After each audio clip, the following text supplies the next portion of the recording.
A man stands outside a tomb. The stone is cold. The air smells of limestone and dried flowers, and something underneath that. Something you don't want to name. His friend has been dead for 4 days. Long enough that the mourners have come from Jerusalem. Long enough that the body has begun what bodies do in the dark. And the man, the one who told a paralyzed man to pick up his mat and walk, the one who spoke to a storm and the storm obeyed, the one who just 2 chapters earlier said, "I am the resurrection and the life," is standing outside that tomb, crying, not performing, not demonstrating theology for the crowd, not making a point, crying. And if you have ever stood outside a place where someone you loved was gone, a hospital room, a graveside, a house that still smells like them, then you already know something about this moment. You know it in your body before you know it in your mind. This is the story of every time Jesus wept. There are 3 times recorded in Scripture where the Son of God cried. Most Christians know 1. Some know 2. Almost no one has read the 3rd because it is not in any of the 4 Gospels. It is hidden in a single verse in a letter written decades after the resurrection. And it describes something so raw, so unguarded, that the author uses a Greek phrase that means strong crying. Not a quiet tear, strong crying. We will get there, but not yet. The first weeping happens in a small town called Bethany, 2 miles east of Jerusalem, close enough that you can see the city's walls from the hilltops, far enough that it feels like a different world, smaller, quieter, the kind of town where everyone knows everyone and grief travels fast. A man named Lazarus is sick. His sisters, Martha and Mary, send word to Jesus. The message is simple, almost understated. Lord, the one you love is sick. Not, come immediately. Not, we are afraid. Just, the one you love. They trusted the relationship to carry the weight of the request. Jesus does not come. He stays where he is for 2 more days. And by the time he starts moving toward Bethany, Lazarus is already dead. His disciples are confused. Thomas, the one history has labeled a doubter, though in this moment he is the bravest man in the room, says to the others, "Let us also go, that we may die with him." Because going back toward Jerusalem means going toward the people who want Jesus arrested. Thomas knows the risk. He goes anyway. That is not doubt. That is dark courage, and it deserves more credit than it usually gets. They arrive. Lazarus has been in the tomb 4 days. Martha comes out to meet Jesus first. And what she says to him is one of the most honest things anyone says to God in all of Scripture. Not polished, not careful. She says, "Lord, if you had been here, my brother would not have died." There it is. If you had been here. You have probably said something like this. Maybe not out loud. Maybe only in the space between you and the ceiling at 2 a.m. If you had been here, this wouldn't have happened. If you cared, you would have moved sooner. If you are who you say you are, then where were you?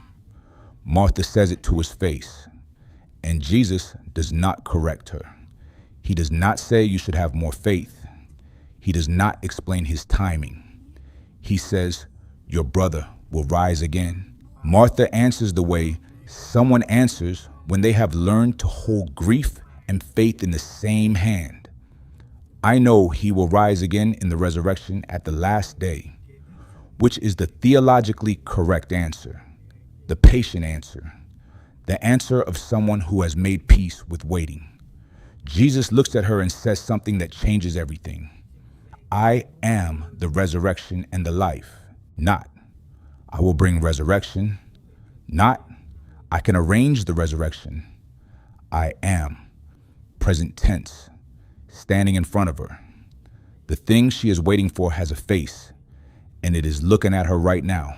and it has been crying. Here's what most people miss. Martha's sister Mary does not come out when Jesus first arrives. She stays in the house. And when she finally comes, she falls at his feet, not beside him, not in front of him, at his feet. And she says the exact same words as her sister. Lord, if you had been here, my brother would not have died. Same sentence, different posture. Martha stood. Mary fell. Grief comes in different shapes. Both are real. Jesus receives both.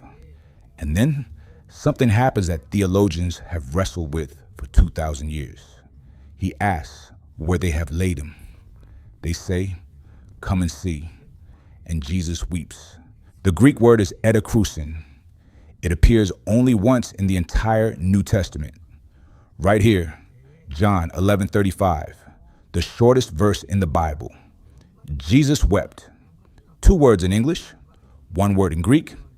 Edakrusen means silent tears, not the loud wailing of the crowd around him, not the audible grief of Mary at his feet, quiet tears, the kind that come not from hysteria, but from something deeper, something that has been held for a long time and can no longer be held.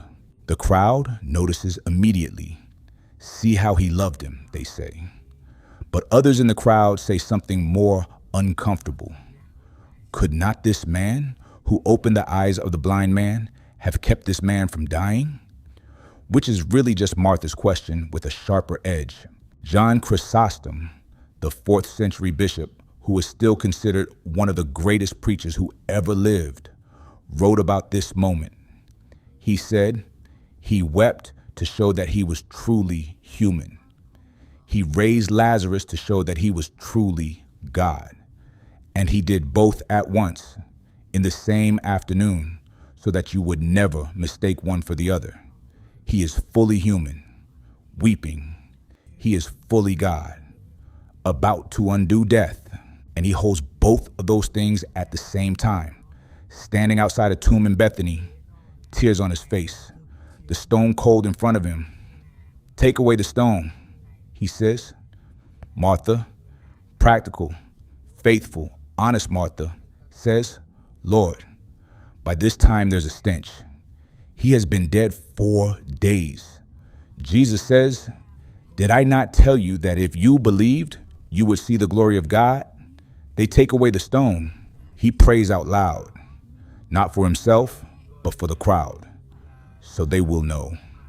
So they will understand what is happening and who is making it happen. And then he shouts into the dark, Lazarus, come out. What happens next is the kind of thing you cannot adequately prepare for with words. A man who was dead walks out of his own tomb, still wrapped in grave clothes, hands and feet bound, a cloth across his face, walking or shuffling or stumbling toward the light. Jesus says, unbind him, let him go. 2 commands, unbind him, let him go. The same God who wept is the same God who shouted a man back from the dead, the same afternoon, the same face still damp. That is the first weeping. Now we move to a different kind of tears. The first weeping was intimate. A garden outside a tomb, a small crowd. People who loved Lazarus, people who loved Jesus.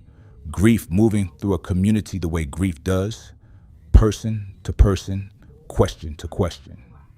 The second weeping is public, enormous, almost unbearable in what it reveals about the heart of God.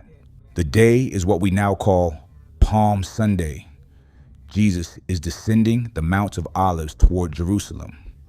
Below him, spread out in the morning light, white limestone catching the sun, is the most famous city in the world. The Temple Mount rises above everything.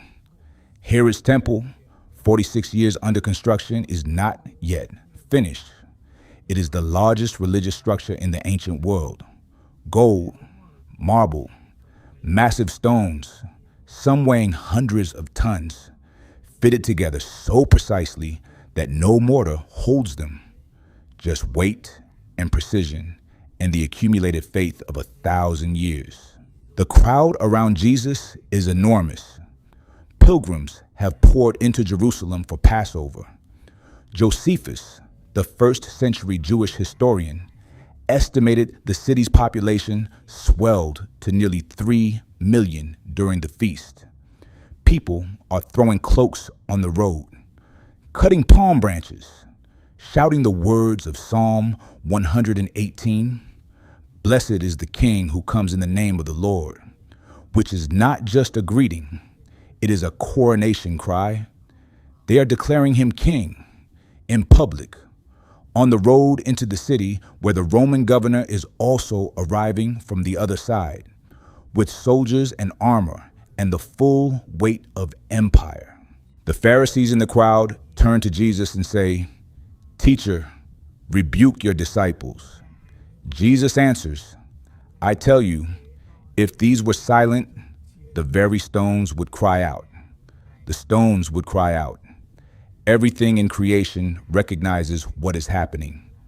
Even the rocks know who is walking into Jerusalem today. And then Luke tells us something that Matthew and Mark do not.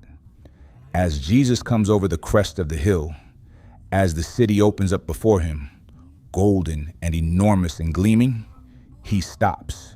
And he weeps over it. But pay attention to the Greek here, because it is not the same word as Bethany. At Lazarus' tomb, the word was Edakrusen, silent tears, a private grief. Here, Luke uses Eklaien. Eklaien is not quiet. Eklaien is the word used for audible, heaving, broken open, weeping. It is the same word used for Mary Magdalene weeping outside the empty tomb on resurrection morning. It is the word used for Peter after the rooster crows and he realizes what he has done. It is not a tear on the cheek. It is the kind of crying that bends you forward, the kind that comes out of your chest, not just your eyes. The crowd is cheering. Palms are waving. It is the loudest, most triumphant moment of his public ministry. And he is sobbing. Stay with me, because what he says next is one of the most devastating passages in all of Scripture. He speaks to the city itself directly, as if Jerusalem is a person who can hear him. If you, even you, had only known on this day what would bring you peace, but now it is hidden from your eyes. He is not angry. He is heartbroken.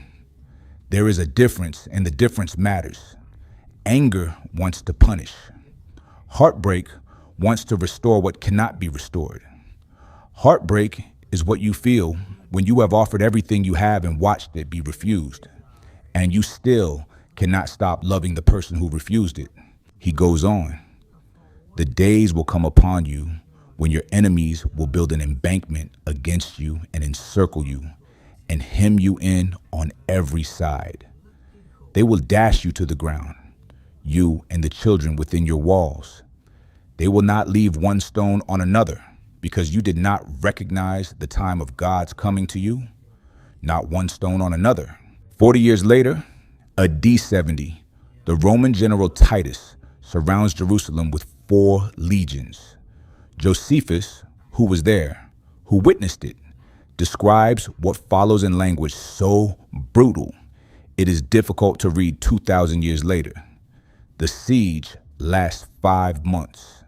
1 million people die inside the walls.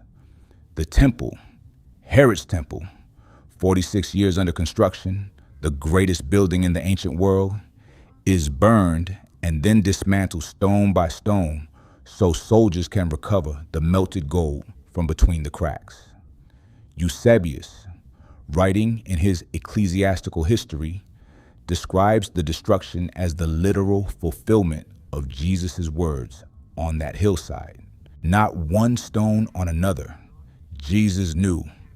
Standing on the Mount of Olives, looking at the city gleaming below him, he knew exactly what was coming. He knew the names of the generals.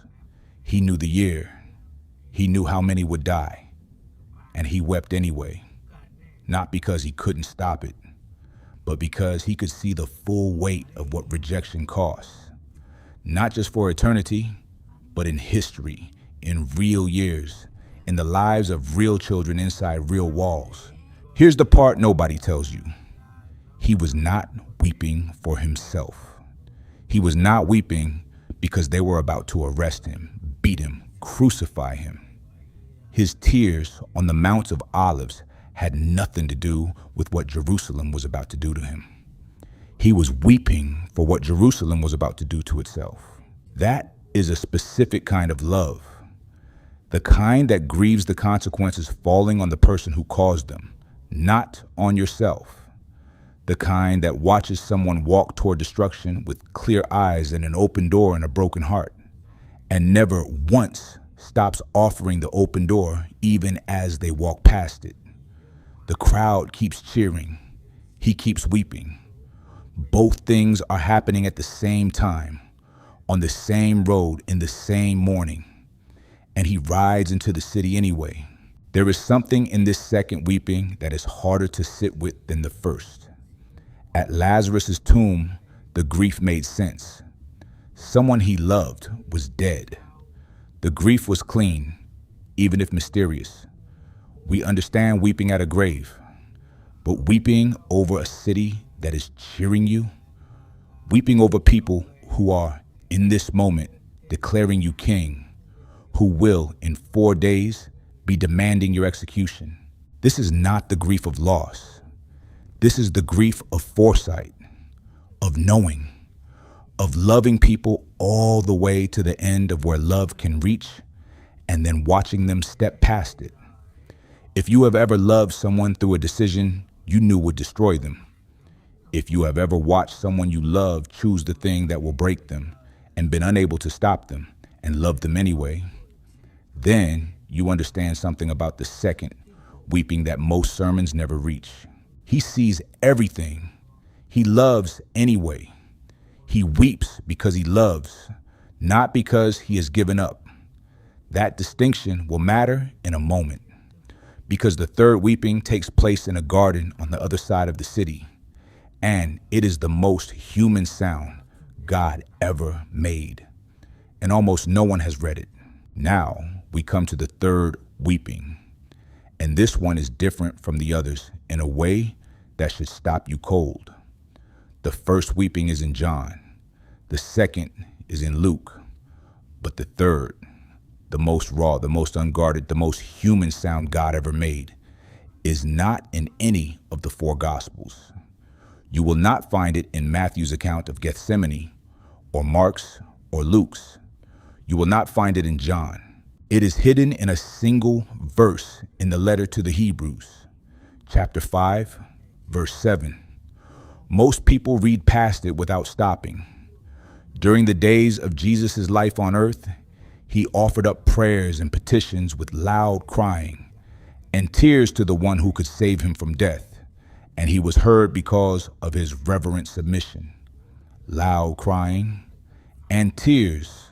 The Greek is krauge ishera, strong crying.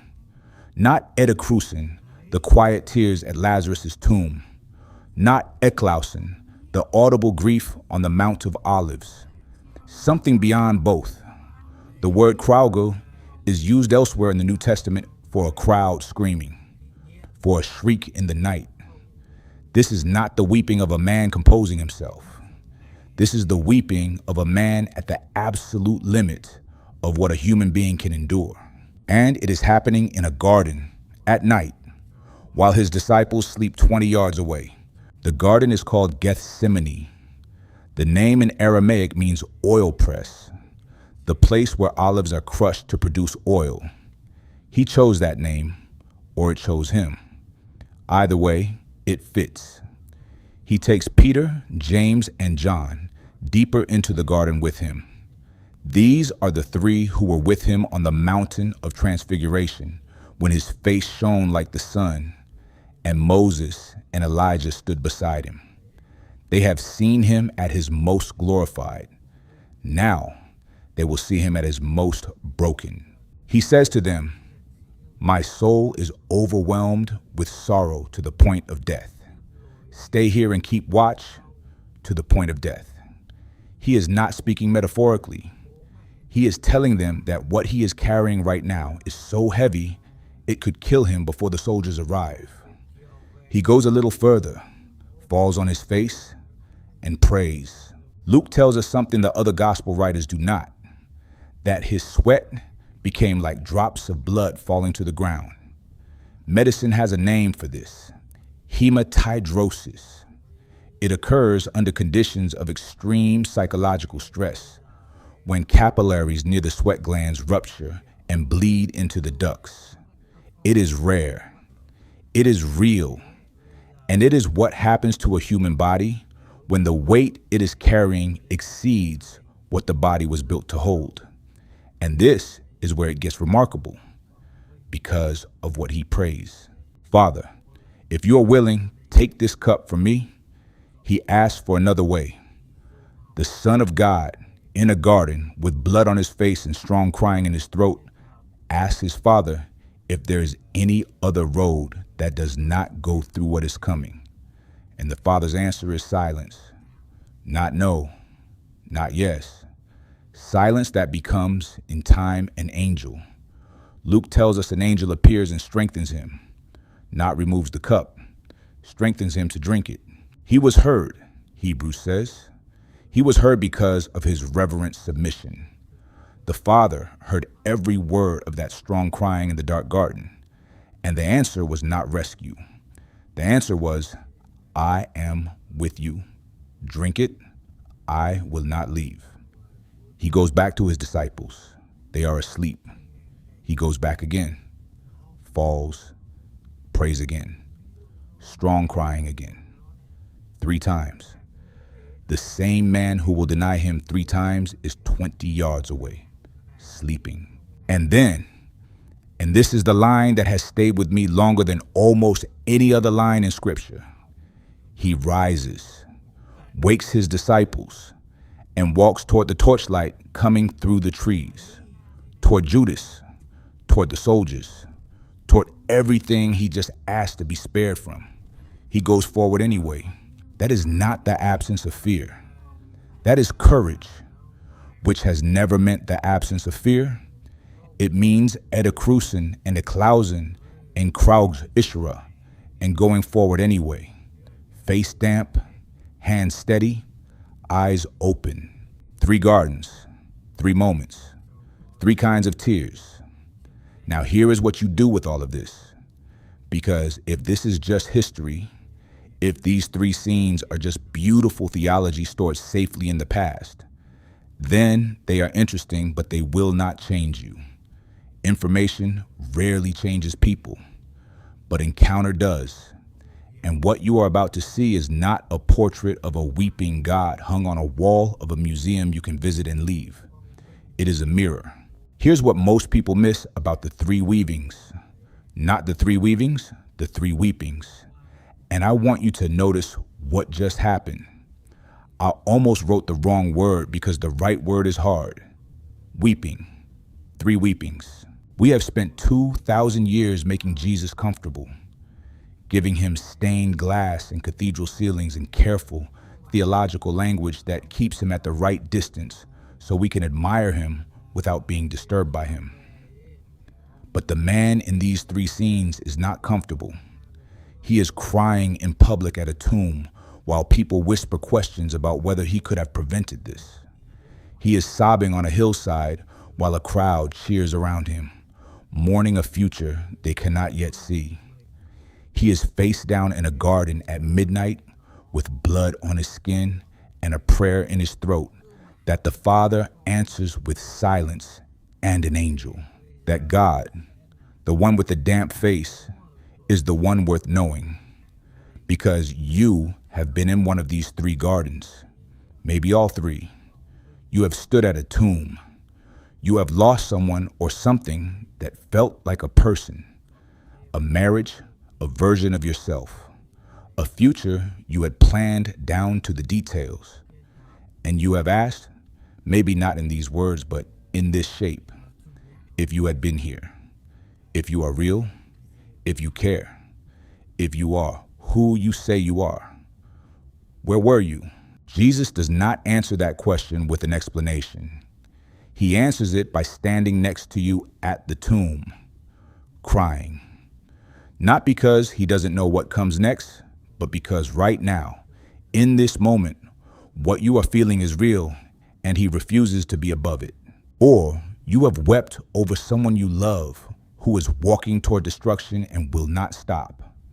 You have watched someone choose the thing that will break them, offered every open door you had, and loved them past the point where love can do anything except grieve.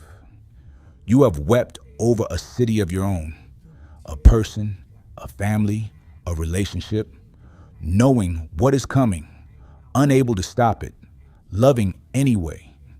He did that on a hillside, in public, while people cheered. Or you are in the garden right now. You are at the point where the weight of what you are carrying has exceeded what you were built to hold. You have prayed the prayer that asked for another road. You have listened for an answer and heard silence. And the silence has felt like absence, like abandonment, like the Father looking away.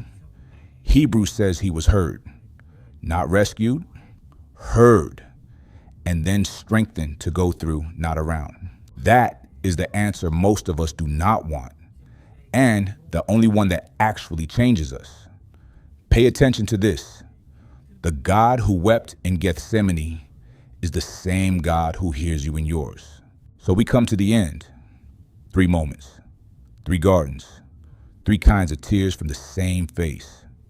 Here's what they mean, not abstractly, not theologically at a distance.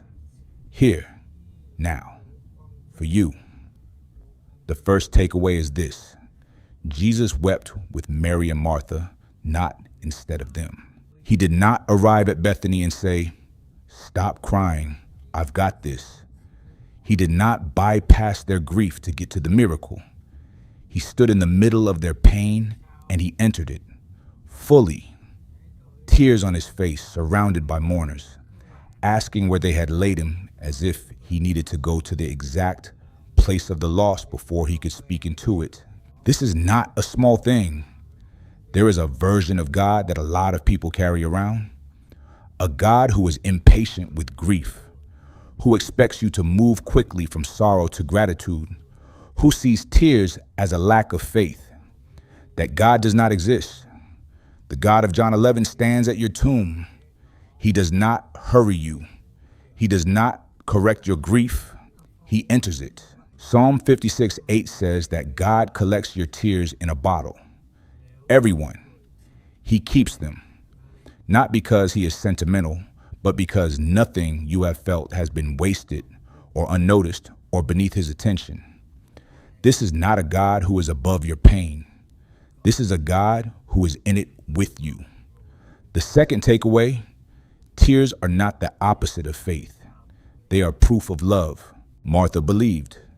She said so clearly with theological precision before Lazarus walked out of the tomb.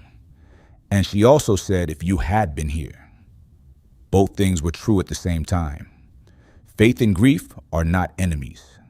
They are 2 people sitting in the same room, and sometimes one is louder than the other, and that is allowed. Jesus wept over Jerusalem, knowing exactly what was coming and exactly what he was about to do about it. His tears did not mean he had lost faith. His tears meant he loved.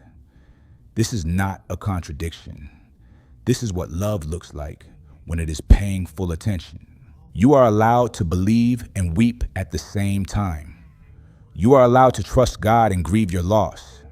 You are allowed to hold faith in one hand and "where were you" in the other, and bring both to the same God, the way Martha and Mary brought the same sentence to him at different angles, and he received both.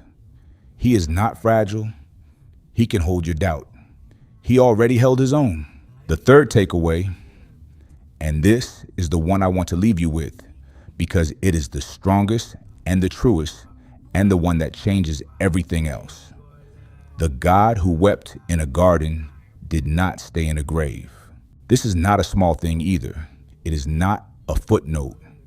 Everything, every tear in Bethany, every sob on the Mount of Olives, every crouch Asherah in Gethsemane, everything points forward to a morning when the stone is rolled back and the grave clothes are left folded, and the same voice that shouted, "Lazarus, come out," is walking around in the early morning light with nail marks in his hands. He went through the thing he wept about. He drank the cup. He did not go around it. And on the other side of it, death itself was the thing that died, which means this: your garden is not the end of the story. Your tomb is not the last word. The God who wept over yours is the same God who walks out of his own. If you have never given your life to that God, not the comfortable stained glass version, but the one with the damp face and the strong crying and the angel in the dark, today is a good day to start. Leave a comment below. Reach out. We would love to walk with you. And if you are in a garden right now, face down, cup in hand, silence where you expected an answer, hold on. The angel is coming. And the morning after Gethsemane always comes.